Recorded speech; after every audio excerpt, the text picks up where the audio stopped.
Okay, this one's going to be a key down on the SB-200 Ugly Betty. One of the tubes was broken, but it was weak anyway. I had put the tubes from this in the Mohawk 10 and found that the tubes were weak, and then I put them to the side, then I knocked it over and broke one. But I did come up with some 572Bs, Old American C-Trons, but these are 70% tubes, so this amplifier is not going to get full output with the old 70% tubes in it. Plus, it's a hot day in Detroit. We had a little bit of a brownout a while ago, and normally the voltage here is up around 120, 125.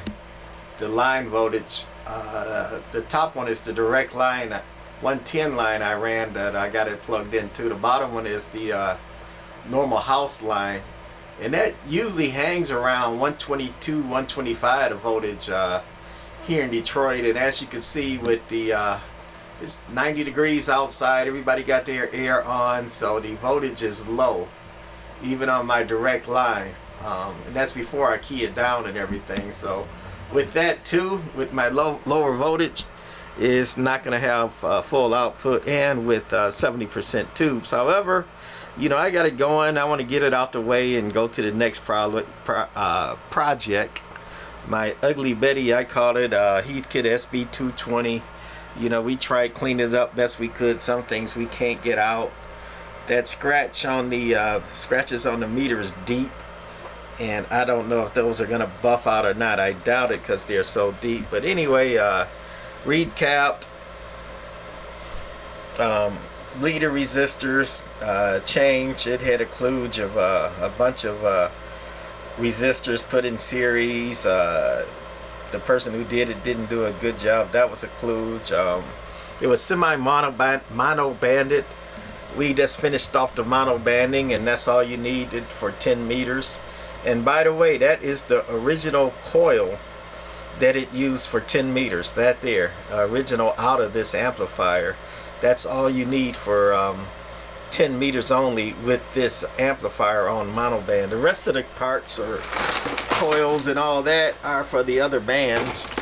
I kept the parts in this box here that I used, the caps, the band switch, part of the rest of the coils for the other bands, you know, 15, 20, 40, 80. You need the rest of the coils in there. But again, that's the original 10 meter coil. We just took the rest of it out of it.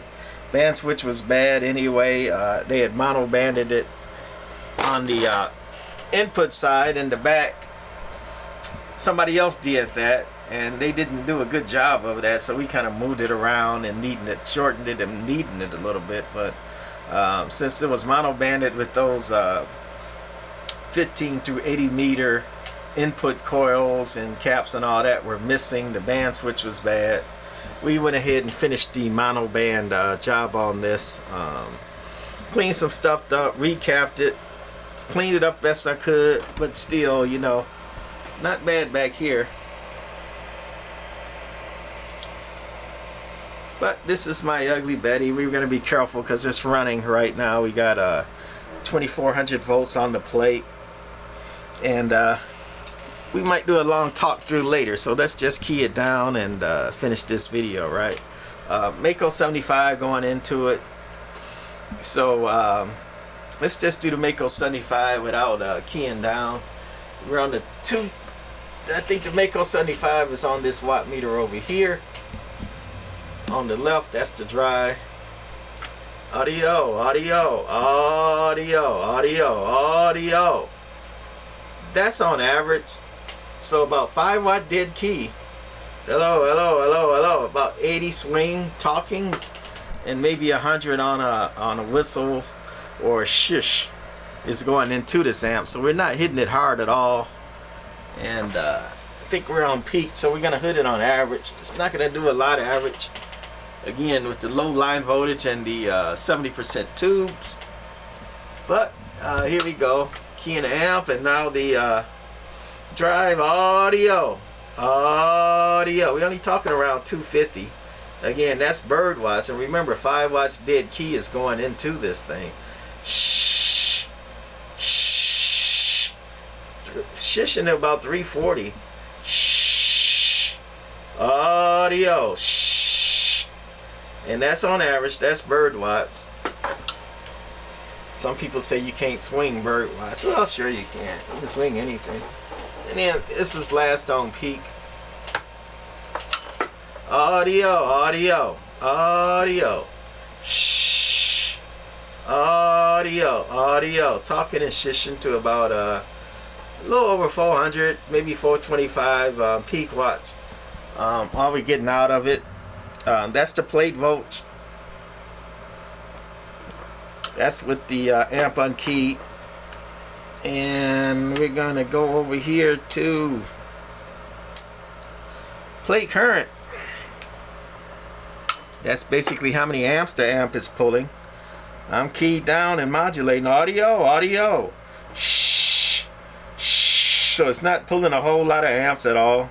Shh. It would pull more with better tubes and higher line voltage. Audio, audio, audio. Audio, audio. But of course we get better output too. And last we're going to put it over at grid current. That's basically the drive going into it. Audio, audio, audio. Very little grid current. That Maco 75 is not hitting it hard at all. Shh, shh, shh. So a good little 300 bird watts, 500 peak. Again, with higher line voltage, or if I took it off to 110 and hooked it to my 220 line, of course, that would kick it up a little bit too. But we're going to keep this guy on 110. And since we're out of better tubes, we're going to leave them in there and button this up. More to come later. Maybe we'll do a long talk through with it later. Interesting little amp, Heathkit SB-200. On the key, on the dummy load. No false watts. That's calibrated to a bird. Alright, bye.